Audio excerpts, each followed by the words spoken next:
Sir, Andhra Pradesh రాష్ట్రంలో SC ST act అడ్డం పెట్టుకుని తప్పుడు కేసులు పెడుతూ ప్రత్యర్థుల్ని ఎక్కువ కాలం జైల్లో పెట్టాలని చూస్తున్నారు. ఇది రివెంజా సార్? ఈ యాక్ట్ కింద బెయిల్ రావాలంటే ఏమి చేయాలి?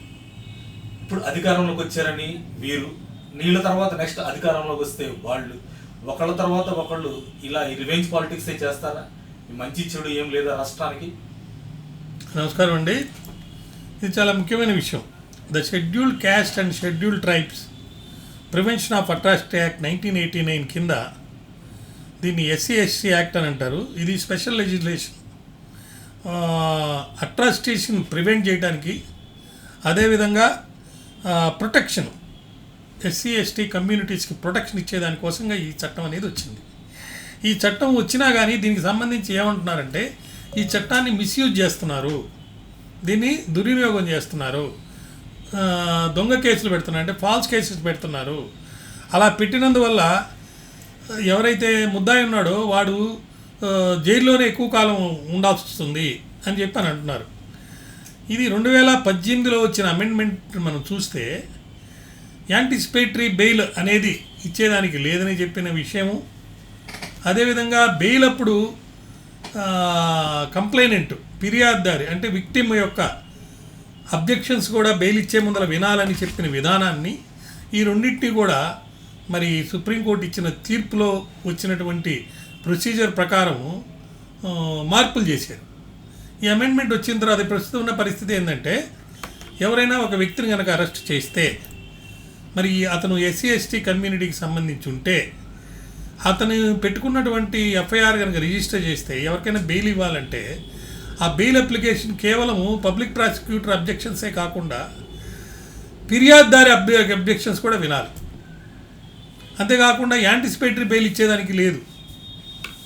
ఇలాంటి పరిస్థితుల్లో సుప్రీంకోర్టు లేటెస్ట్గా ఇచ్చిన తీర్పు కనుక మనం చూస్తే 2020లో వచ్చిన అమెండ్మెంట్ తర్వాత వచ్చిన తీర్పులు అవన్నీ మనం చూస్తే మనకు అర్థమయ్యేది ఏంటంటే, ఎవరైనా తప్పుడు కేసులు కనుక పెడితే, అంటే ఇన్నోసెంట్ పర్సన్స్ మీద అనవసరంగా కేసులు పెట్టి వాళ్ళని ఇబ్బంది పెట్టాలని తప్పుడు సమాచారం ఇచ్చి వాళ్ళని అరెస్ట్ చేయించి బెయిల్ మీద బయటికి రాకుండా కనుక చేస్తే అప్పుడు ఖచ్చితంగా మరి హైకోర్ట్స్ అనేది ఇంటర్ఫియర్ అవుతుంది. ఇప్పుడు ఆంధ్ర రాష్ట్రంలో జరిగే కేసులను మనం చూస్తుంటే, ఒక నేరం జరిగిందని ఎవరైనా కంప్లైంట్ ఇస్తే, నేరం చేసిన వ్యక్తి ప్రత్యక్ష పార్టీకి కనుక సంబంధించింది అయితే అతని మీద కొన్ని ఎక్స్ట్రా సెక్షన్స్, అంటే అలిగేషన్స్లో ఉన్న వాటికే సంబంధించి కాకుండా ఇంకా కొన్ని కొత్త సెక్షన్లు, ఏదైతే నాన్ బెయిలబుల్ అయ్యి బెయిల్ రావడానికి ఇబ్బందిగా ఉండే సెక్షన్స్ కూడా పెడుతున్నారనేది చాలా serious allegation. Particularly SC ST act కింద యాంటిసిపేటరీ బెయిల్ అనేది ఇచ్చేదానికి లేదు కాబట్టి దీన్ని కూడా వాడుతున్నారనేది మరి మనం వింటున్నాం. ఈ మధ్య అమరావతి స్త్రీల గురించి కొమ్మినేని శేషగిరిరావు మీటింగ్లో జరిగినప్పుడు ఆయన చెప్పింది, ఆ మీటింగ్లో రామకృష్ణరాజు ఎవరు ఆయన చాలా తప్పు మాట్లాడాడు, అందరూ ఖండిస్తున్నారు. అయితే బెయిల్కి సంబంధించి వచ్చేటప్పటికే ఈ సెక్షన్ ఎస్సీ ఎస్టీ యాక్ట్ కింద ఆ కేసులు పెట్టొచ్చా అని అంటే పెట్టకూడదని మనం గతంలో అనేక ఛానల్స్లో చెప్పడం జరిగింది. అదే కోర్టు వారు కూడా అడిగారు, ఏమండి ఎస్సీ ఎస్టీ యాక్ట్ ఎందుకు పెట్టారు? దీంతో ఎక్కడ కులం ప్రాతిపదిక మీద ఎవరిని ఏమి మాట్లాడుకోవడం అనేది జరగలేదు కాబట్టి అని అంటే ఆ సెక్షన్ తీసేసి మరి కేసుని టేకప్ చేశారు. మరి అల్టిమేట్గా సుప్రీంకోర్టులో బెయిల్ అనేది ఇవ్వడం జరిగింది. ఆ బెయిల్ ఇచ్చేటప్పుడు మీరు నేరుగా మాట్లాడలేదు, కానీ వేరే వాళ్ళు మాట్లాడుతుంటే మీరు ఆపలేదు, ఒక జర్నలిస్ట్గా మీరు ఆపు ఉండాలి అని చెప్తూ, అయినా మీరు డైరెక్ట్గా మీరు అనలేదు కాబట్టి మీకు బెయిల్ ఇస్తున్నామని చెప్పి కొన్ని కండిషన్స్ మీద బెయిల్ ఇవ్వటం. ఆ కండిషన్స్లో ఒకటి ఏంటంటే, ఇంక రాబోయే రోజుల్లో మీరు ఎక్కడ ఇటువంటి చర్చల్లో ఇలా మాట్లాడేటప్పుడు మీరు ఉండకూడదు, మీ వాక్ స్వాతంత్రాన్ని మీరు మిస్యూజ్ చేసుకోకూడదు అని కండిషన్ మీద ఆయన బెయిల్ ఇచ్చి పంపించడం జరిగింది. అయితే ఇక్కడ ముఖ్యమైన సమస్య ఏంటంటే, యాంటిసిపేటరీ బెయిల్ అనేది ఈ యొక్క యాక్ట్ కింద డీబార్ చేశారు కాబట్టి, అంటే యాంటిసిపేటరీ బెయిల్ అనే దాన్ని ఇచ్చేదానికి లేదని డీబార్ చేశారు.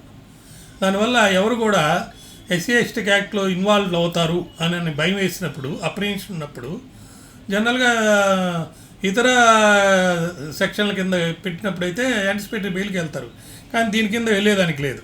అయితే doctor Subhad Kashinath Mahajan versus state of Maharashtra అని 2018 6 SCC 454లో ఒక తీర్పు ఇవ్వడం జరిగింది. ఏమని, ప్రిలిమినరీ ఎంక్వైరీ అనేది బిఫోర్ రిజిస్ట్రేషన్ FIR చేయాలి. ఒక శాంక్షనింగ్ అథారిటీ దగ్గర శాంక్షన్ తీసుకొని కేసు రిజిస్టర్ చేయాలి. ప్రైమా ఫేసి కేసు కనుక లేకపోతే యాంటిసిపేటరీ బెయిల్ అనేది ఇవ్వచ్చు. ఇది ఎందుకంటే ఇన్నోసెంట్ ఇండివిజువల్స్ని హెరాస్మెంట్ నుంచి, ఈ ఫాల్స్ కేసెస్, మిలిషియస్ కేసెస్ నుంచి తప్పించే దానికోసంగా ఈ పర్టికులరు జడ్జిమెంట్లో రెఫర్ చేసి తీర్పు ఇవ్వడం జరిగిందనమాట. కాబట్టి పార్లమెంటు 2018లో మళ్ళీ అమెండ్మెంట్ తీసుకురావడం, ఆ అమెండ్మెంట్ వచ్చిన తర్వాత ఇప్పుడు మళ్ళీ Kartar Singh versus state of Punjab అని 2020లో 10 SCC 657లో ఏమనిందంటే అమెండ్మెంట్ కరెక్టే, యాంటిసిపేటరీ బెయిల్ ఇవ్వడానికి లేదు, కేసు రిజిస్టర్ చేయాల్సిందే కంప్లైంట్ ఇస్తే అని చెప్పారు. అయితే FIRలో కనుక తప్పులుంటే, ప్రైమా ఫేసి ఇంగ్రీడియంట్స్ లేకపోతే హైకోర్టులో దాన్ని క్వాష్ చేయొచ్చు. అంటే ప్రైమా ఫేసి కేసు కనుక లేకపోతే, అదే కాకుండా ఫాల్స్గా అలిగేషన్స్ ఉండి మోటివేటెడ్గా కేసు పెడితే బెయిల్ కూడా ఇవ్వచ్చు అని ఈ తీర్పు ఇవ్వడం జరిగింది. అంతేకాకుండా ఇది ఈ యాక్ట్ని తరచుగా మిస్యూజ్ చేస్తున్నారు. అంతేకాకుండా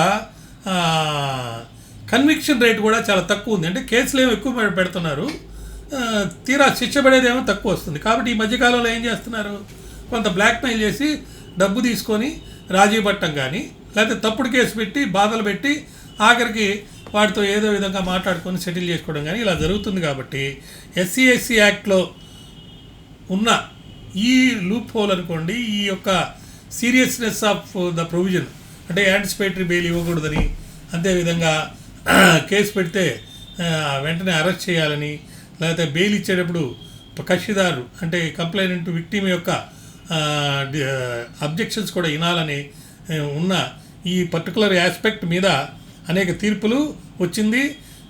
ఇన్నోసెంట్స్కి మటుకు ప్రొటెక్షన్ అనేది ఇచ్చే ఒక రెమెడీ మటుకు ఇప్పుడు వచ్చేసింది. కాబట్టి సుప్రీంకోర్టు కానీ హైకోర్టుకు కానీ వెళ్ళి